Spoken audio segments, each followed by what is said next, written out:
Hey guys, welcome to my channel. I am Mehak and you're watching me on the channel Your Helper Mehak.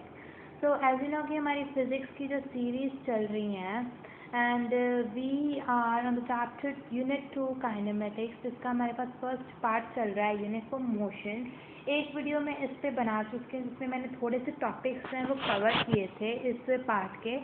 तो इसके मैं deleted topics आपको बता देती हूँ। Frame of reference, motion in a straight line, position, time graphs and speed and velocity. So let's get started. पिछली video में हमने काफ़ी सारे जो हैं टॉपिक्स कवर किए थे। मोशन और पॉइंट मास ऑब्जेक्ट टाइप्स की थी हमने मोशन की। So let's move today frame of reference पे। वैसे तो ये जो फ्रेम ऑफ रेफरेंस है ये हमारे टॉपिक से कट चुका है, but still it is a very easy topic, you should know it, so I am just telling you. ठीक है, तो ये क्या सिस्टम है कोऑर्डिनेट एक्सिस का attached to observer with clock with respect to which observer can describe his position, displacement, acceleration. So ये क्या है? It is a system of coordinate axis.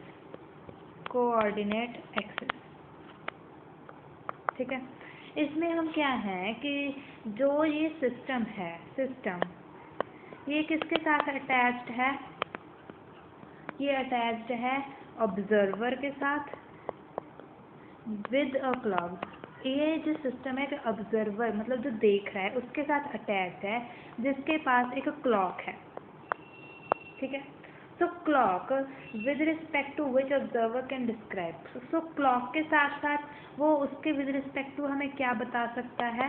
With respect to वो हमें क्या डिस्क्राइब कर सकता है? जो हमारे पास ऑब्जर्वर वो हमें क्या क्या डिस्क्राइब कर सकता है? पहला इस पोजीशन डिस्क्राइब कर सकता है वो अपनी, दूसरा इस डिस्प्लेसमेंट डिस्क्राइब कर सकता है, और तीसरा इस एक्सेलरेशन डिस्क्राइब कर सकता है, और मैनी अदर थिंग्स डिस्क्राइब कर सकता है। तो ये हमारे पास दो टाइप्स के होते हैं, inertial frame of reference and non inertial. Inertial का जो इनर्शियल फ्रेम ऑफ रेफरेंस है हमारे पास, उसमें क्या है कि ये न्यूटन्स का जो फर्स्ट लॉ है, न्यूटन्स फर्स्ट जो लॉ है ये उसे होल्ड करता है।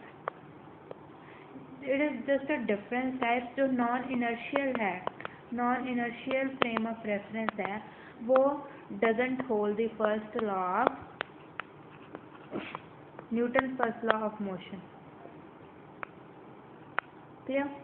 तो उसके बाद हमारे पास कुछ मोशन की, जैसे हमने पिछली बार टाइप्स की थी, रेक्टिलिनियर, ट्रांसलेटरी एंड और थी जो ऑसिलेटरी, वाइब्रेटरी, राइट। सो यहाँ पे भी हमारे पास टाइप्स ऑफ मोशन आ जाता है जो कि है वन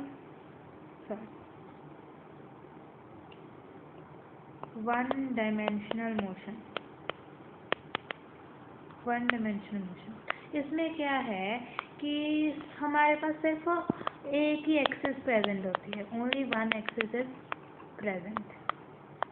ठीक है, जो हमें specifying if only one of the axis specifying position of object changes with respect to time, उसे हम कहते हैं वन डायमेंशनल मोशन। इसमें जो ऑब्जेक्ट है वो सिर्फ रेक्टिलिनियर मोशन में या ट्रांसलेटरी मोशन में ही मूव करता है, मूव्स इन रेक्टिलिनियर और ट्रांसलेटरी मोशन। फाइन। उसके बाद इसके एग्जांपल्स हैं जैसे कि मोशन ऑफ ट्रेन। ठीक है, उसके बाद object dropped from a height, जब नीचे आता है वो। उसके बाद ऑसिलेशन होती है जब किसी मास की, जब उसे हम किसी स्प्रिंग के साथ उसको ऐसे लटका देते हैं किसी मास को, तो उसकी जब ऑसिलेशन होती है वो मूव करता है, तो उसको भी हम वन डायमेंशन मोशन ही कहते हैं। मतलब सिर्फ एक ही चीज़ हो, जहाँ तो वो आगे बढ़ रहा हो या वो टर्न कर रहा हो, सिर्फ एक ही डायरेक्शन में मूव कर रहा है, या backward, upward, in any one, in only one direction, right. Two dimensional motion में क्या होता है कि हमारे पास दो एक्सिस आ जाती हैं। ठीक है, टू एक्सिस आ जाती हैं हमारे पास, जिसकी जो हमारी if the two axis specifying position of the object changes with respect to time. ठीक है, सो इसमें क्या है कि ऑब्जेक्ट आगे को भी मूव कर रहा है और वो शायद टर्न भी कर रहा है, राइट। इसमें क्या है, object moves in a plane, right. Like for example a insect is there, right. वो आगे को भी जा सकता है, वो इधर को भी मुड़ सकता है, वो इधर को भी, पर वो ऊपर नहीं जा सकता। मान लीजिए कि कोई ऑब्जेक्ट जो इंसेक्ट है वो उड़ नहीं सकता, लाइक अर्थवॉर्म, ठीक है। सो वो इधर पीछे को जा सकता है, किसी भी और टर्न कर सकता है, but it can't fly. So there is only 2 dimension, एक एक्स एक्सिस है हमारे पास, एक वाई एक्सिस है। तो ऑब्जेक्ट 2 ही एक्सिस में काम कर रहा है। अर्थ जब रिवॉल्व करती है, ठीक है, सन के अराउंड, तो वो भी है। और एक कैरम कॉइन है हमारे पास, वो भी एक एग्जांपल आ जाती है इसमें। उसके बाद हमारे पास आ जाता है 3 डायमेंशनल मोशन। 3 डायमेंशनल मोशन में क्या है कि हमारे पास तीनों एक्सिस आ जाती है। If all the 3 coordinate specifying position changes with respect to time. तो हमारे पास यहाँ क्या है, 3 एक्सिस आ जाती हैं। इसमें जो ऑब्जेक्ट है वो स्पेस में मूव कर रहा होता है, मतलब in like we can say sky is also space, right. तो इसकी एग्जाम्पल्स हम लिख सकते हैं काइट, वो आगे को भी बढ़ रही है, ऊपर भी जा रही है और टर्न भी हो सकती है। 3 काम कर रही है वो। Random motion of a gas molecule, किसी गैस का मॉलिक्यूल है वो भी ऐसे ही आगे भी जा सकता है, ऊपर भी जा सकता है एंड रिटर्न भी कर सकता है, राइट। उसके एरोप्लेन, एयरप्लेन, ठीक है, bird is also example for that, right. उसके बाद आ जाते हैं हमारे पास 1, 2 एंड 3 डायमेंशन के ग्राफ। सो ग्राफ पहले हम करते हैं 1 डायमेंशन का, राइट।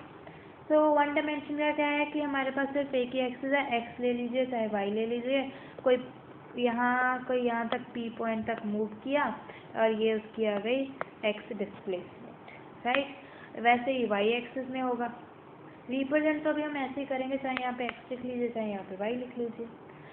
सिमिलरली 2 डायमेंशन मोशन का ग्राफ कैसा होगा, ऑब्वियसली लाइक अ प्लेन, वो इतनी उसने एक्स डिस्प्लेसमेंट की एंड इतनी वो टर्न किया, यहाँ ऊपर बढ़ा, तो यहाँ पे पी पॉइंट है तो उसकी क्या आएगी, X axis and Y axis. 3 dimensional motion का ग्राफ कैसे होगा, ऊपर Y axis, X axis and Z axis, कोई भी पॉइंट है वो तीनों डायरेक्शन में गया, P X Y and Z, right. उसके बाद जो भी हमें पता है कि जो पॉइंट मास ऑब्जेक्ट है, पॉइंट मास ऑब्जेक्ट वो जो पाथ फॉलो करता है during its motion, it is called trajectory, right. उसके बाद ये हमारा टॉपिक है जो वो ख़त्म हो गया है, फ्रेम ऑफ रेफरेंस। नेक्स्ट हमारा टॉपिक शुरू होने वाला है, मोशन इन स्ट्रेट लाइन।